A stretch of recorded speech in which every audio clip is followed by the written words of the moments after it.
ഉൽപ്പത്തി 6-ാം അധ്യായം. തിന്മ വർദ്ധിക്കുന്നു. മനുഷ്യർ ഭൂമിയിൽ പെരുകാൻ തുടങ്ങുകയും അവർക്ക് പുത്രിമാർ ജനിക്കുകയും ചെയ്തപ്പോൾ മനുഷ്യപുത്രിമാർ അഴകുള്ളവരാണ് എന്ന് കണ്ട് ദൈവപുത്രന്മാർ തങ്ങൾക്ക് ഇഷ്ടപ്പെട്ടവരെയെല്ലാം ഭാര്യമാരായി സ്വീകരിച്ചു. അപ്പോൾ ദൈവമായ കർത്താവ് പറഞ്ഞു, എൻ്റെ ചൈതന്യം മനുഷ്യനിൽ എന്നേക്കും നിലനിൽക്കുകയില്ല. അവൻ ജഡമാണ്. അവൻ്റെ ആയുസ് 120 വർഷമായിരിക്കും. ദൈവപുത്രന്മാർ മനുഷ്യപുത്രന്മാരുമായി ചേരുകയും അവർക്ക് മക്കളുണ്ടാവുകയും ചെയ്തിരുന്ന അക്കാലത്തും പിന്നീടും ഭൂമിയിൽ അതികായന്മാർ ഉണ്ടായിരുന്നു. അവരാണ് പുരാതന കാലത്തെ പ്രസിദ്ധിയാർജിച്ച പ്രബലന്മാർ.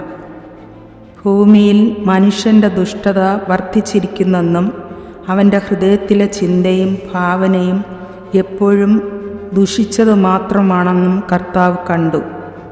ഭൂമുഖത്ത് മനുഷ്യനെ സൃഷ്ടിച്ചതിൽ കർത്താവ് പരിതപിച്ചു. അത് അവിടുത്തെ ഹൃദയത്തെ വേദനിപ്പിച്ചു. കർത്താവ് അരുളി ചെയ്തു, എൻ്റെ സൃഷ്ടിയായ മനുഷ്യനെ ഭൂമുഖത്തു നിന്ന് ഞാൻ തുടച്ചു മാറ്റും. മനുഷ്യനെയും മൃഗങ്ങളെയും ഇഴജന്തുക്കളെയും ആകാശത്തിലെ പറവകളെയും ഞാൻ നാമാവശേഷമാക്കും. അവയെ സൃഷ്ടിച്ചതിൽ ഞാൻ ദുഃഖിക്കുന്നു. എന്നാൽ നോഹ കർത്താവിൻ്റെ പ്രീതിക്ക് പാത്രമായി.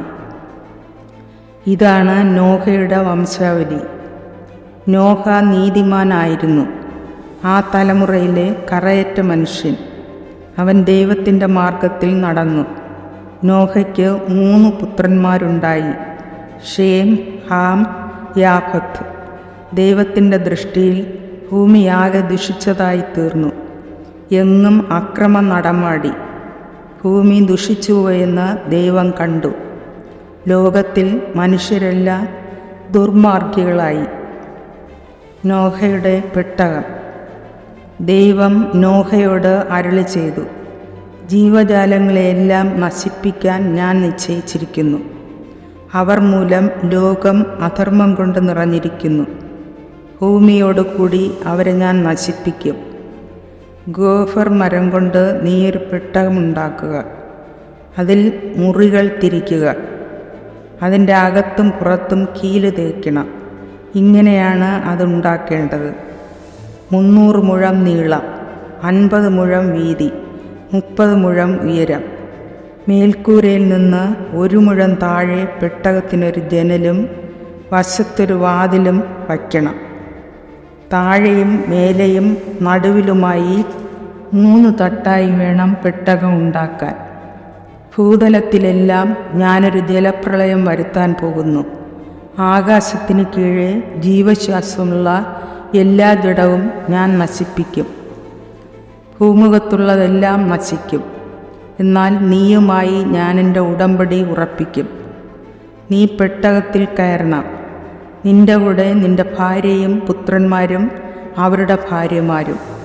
എല്ലാ ജീവജാലങ്ങളിൽ നിന്ന് ആണും പെണ്ണുമായി ഈ 2 എണ്ണത്തെയും നീ പെട്ടകത്തിൽ കയറ്റി സൂക്ഷിക്കണം. എല്ലാ ഇനം പക്ഷികളും മൃഗങ്ങളും ഇഴജന്തുക്കളും സംരക്ഷിക്കപ്പെടേണ്ടതിന് ഈ 2 എണ്ണം നിന്റെ കൂടെ വരട്ടെ. നിനക്കും അവയ്ക്കും ആഹാരത്തിനു വേണ്ടി എല്ലാത്തരം ഭക്ഷണവും ശേഖരിച്ചു വയ്ക്കണം. ദൈവം കൽപ്പിച്ചതുപോലെ തന്നെ നോഹ പ്രവർത്തിച്ചു. കർത്താവിൻ്റെ വചനം. ദൈവത്തിന് നന്ദി.